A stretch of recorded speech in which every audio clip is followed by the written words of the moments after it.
Welcome to the first ever 360-degree video tour around a Viking ship at sea. So I'm here on the Otter, which is a replica Viking ship made in Denmark, and it is a collection of the world's best replica Viking ships sailed by experts who have teamed up with the archaeologists to work out exactly how these amazing vessels would once have ploughed these northern seas. So we're out here in the Baltic. We're heading up the Kattegat. We've got, what have we got over there? Jutland over there, Sweden behind me, Denmark over here. Let's take you on a tour of the ship. So we come around here now, underneath the sail. Here we go, underneath the mainsail. The only big square sail on board. I tried to pull that up earlier, and it was a right pain getting that yard up the mast. Right, here we go. Clip in here, put her up the side. Now you'll notice there's a tent in the middle here. There's some evidence the Vikings would have used these canvas coverings to cover themselves up while they were at sea, because they were sailing in the most northern latitudes, Greenland, possibly up into northern Canada, Newfoundland, and right up into the Arctic Circle. So they needed some protection, and we come back here. There we go, to the stern of the ship. We've got most of the crew. And it is a very, very beautiful day here on the Baltic. And we're just heading in here to a fjord where we're going to shelter from some nasty looking westerlies that are coming in, and come out sailing tonight or tomorrow.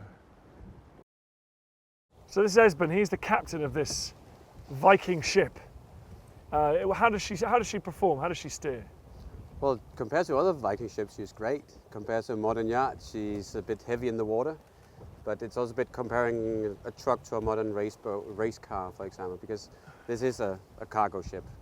And the design is over 1,000 years old. It is.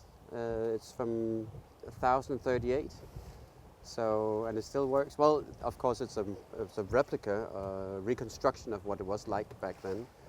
But we handle it the same way, as we can see the marks from the chafing of the ropes and the steering from the rudder. So it does sail quite well for a 1,000-year-old technology, I believe. And what's the furthest you've been in her? With this ship, we've sailed to Gdansk in Poland. We've been to northern Germany. We've been to Sweden and Norway, and we even took it to Edinburgh in Scotland once. So it's been all over the Viking world. Well, pretty lots of big chunks of the Viking world. Yeah, but we tried to sail some of the routes that were described in the Viking Age and see if we could sort of do it in the same 5 days as they described, and it actually looks like it works.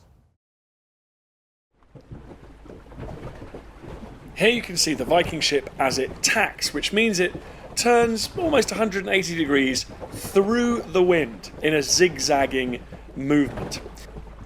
This manoeuvre needs everyone to be doing their job.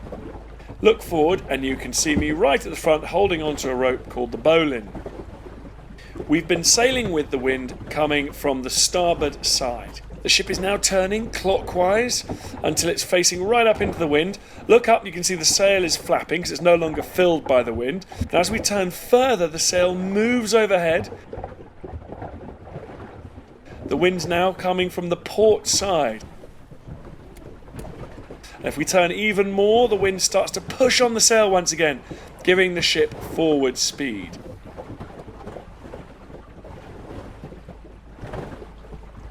By doing this over and over again, the ship can actually sail into the wind. It's not easy. At best, a ship like this can only make progress of about 1 mile an hour into the direction the wind's coming from.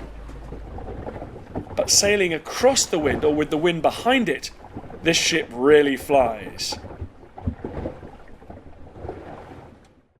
Hope you enjoyed the ship.